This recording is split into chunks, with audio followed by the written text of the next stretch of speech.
Le titre de ce livre, La nouvelle naissance ou la régénération, il est écrit par le bien-aimé frère Adrent Rümer. Nous sommes présentement au chapitre 3, petit 4. Chapitre 3, petit 4. Chapitre 3, petit 4. 8 est le nombre de la nouvelle création. Le résultat de la nouvelle naissance est une nouvelle vie, une nouvelle nature qui porte le caractère de celui qui l'a produite. Ce qui est né de l'esprit est esprit, tout comme pour la nature humaine. Ce qui est né de la chair est chair. En parenthèse, Jean chapitre 3, verset 6.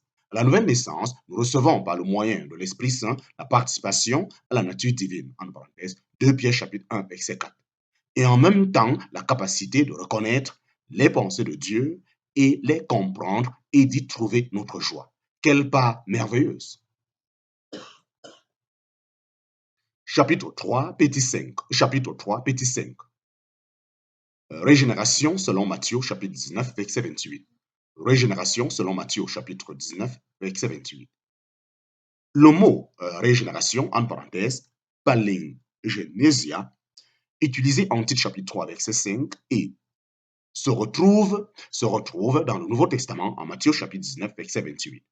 Dans ce dernier passage, le Seigneur Jésus dit à ses disciples, vous qui m'avez suivi dans la régénération, quand le Fils de l'homme se sera assis sur le trône de sa gloire, vous aussi, vous serez assis sur 12 trônes, jugeant les 12 tribus d'Israël. Il s'agit là du commencement du règne millénaire. En parenthèse, comparé Matthieu chapitre 25, 31 à 33, Luc chapitre 22, verset 30. La liaison entre le royaume et la régénération ne doit pas nous surprendre. Le Seigneur Jésus n'avait-il pas dit à Nicodème, sans la nouvelle naissance, personne ne peut entrer dans le royaume de Dieu, en parenthèse, Jean chapitre 3, verset 3 à 5. Nicodème connaissait le royaume de Dieu comme le règne à venir visible du Messie sur la terre. Et il aurait dû savoir que seuls ceux qui sont nés de nouveau y entreront. C'est pourquoi le Seigneur lui demande, tu es le docteur d'Israël et tu ne connais pas ces choses? En parenthèse, Jean chapitre 3, verset 10. Ce qui est un reproche évident.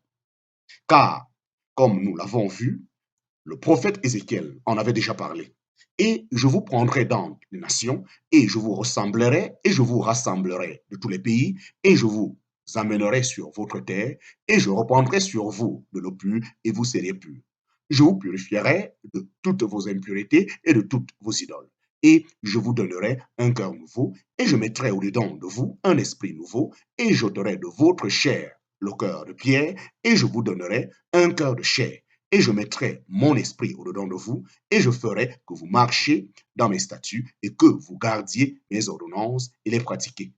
Et vous habiterez dans le pays que j'ai donné à vos pères, et vous seriez mon peuple, et moi je serai votre Dieu. En parenthèse, Ézéchiel chapitre 36, versets 24 à 28. Les paroles adressées à Nicodème, aussi bien que la prophétie d'Ézéchiel, fournissent une indication de la raison pour laquelle le Seigneur Jésus applique le terme régénération au règne de 1000 ans. Ézéchiel, certes, ne s'adresse qu'à la maison d'Israël, tandis que le Seigneur Jésus inclut tous les hommes dans ses paroles. Il en est ainsi de tout homme qui est né de l'Esprit. Ézéchiel chapitre 36, verset 22, Jean chapitre 3, verset 8b. Effectivement, au commencement du règne de 1000 ans, les frères du Seigneur, en parenthèse, Matthieu chapitre 25, verset 45, Matthieu chapitre 25, verset 40, aussi bien que les brebis, en parenthèse, les justes, Matthieu chapitre 25, verset 31, 33, 37, c'est-à-dire tous ceux qui hériteront du royaume et qui entreront dans la vie éternelle seront nés de nouveau, en parenthèse, Matthieu chapitre 25, verset 34 à 40. Les incrédules, par contre, iront dans les peines éternelles. En parenthèse, vois Matthieu chapitre 25, versets 41 à 46. À côté du plus important, c'est-à-dire la domination de nouveau, à côté du plus important, c'est-à-dire la domination de notre Rédempteur comme roi des rois, une caractéristique essentielle du millénium, en parenthèse, à son début, sera le fait que tous les hommes seront nés de nouveau. C'est la seule raison pour laquelle la régénération peut être mentionnée. Car fondamentalement, le reste de la création restera comme précédemment. Certes, dans la nature des changements considérables, Certes, dans la nature, des changements considérables auront lieu, en parenthèse, Ésaïe chapitre 11, verset 6 à 8, Ésaïe chapitre 35, verset 1, Ésaïe chapitre 65, verset 17, Ésaïe chapitre 66, verset 22. Mais la création comme telle sera encore la vieille création.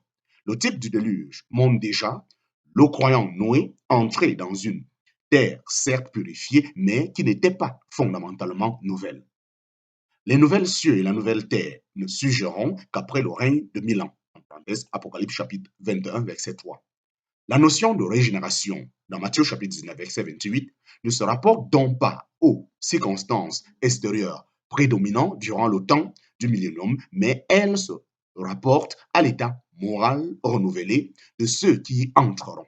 Ils seront tous nés de nouveau, en parenthèse, notre bibliothèque, par ceux qui naîtront par la suite.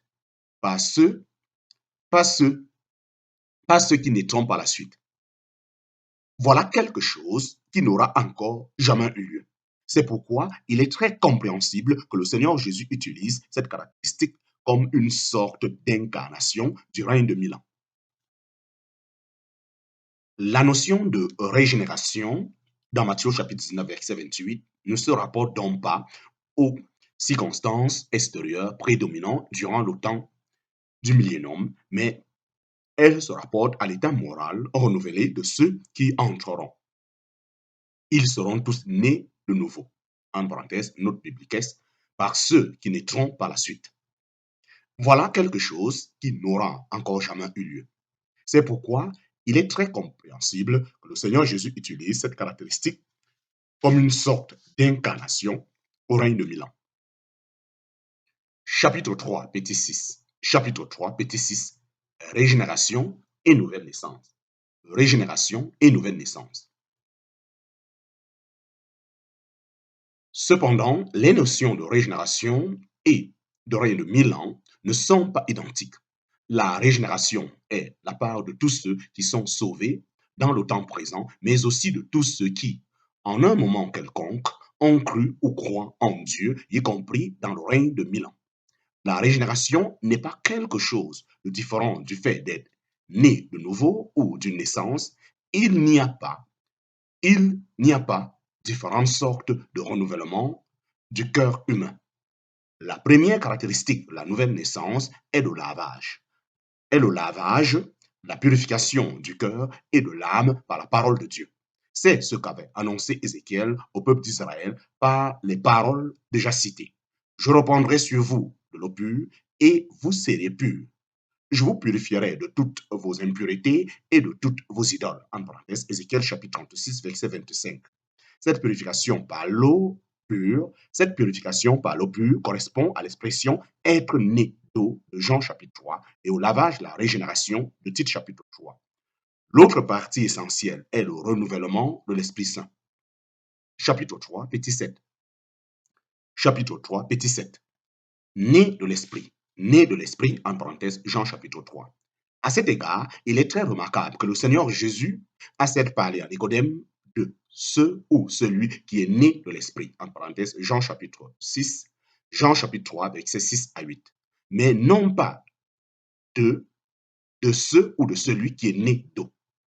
Par cela, nous voyons que ce qui se passe d'essentiel lors de la nouvelle naissance n'est pas la purification par l'eau, mais la réception, la vie nouvelle par l'Esprit.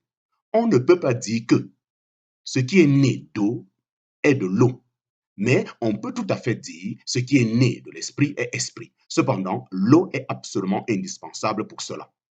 Ce fait est mis en évidence par le Saint-Esprit en Tite chapitre 3, par le fait qu'il ne parle pas simplement du lavage, mais du lavage, la régénération. Le lavage est la première partie, la régénération. Fin du chapitre 3, fin du chapitre 3.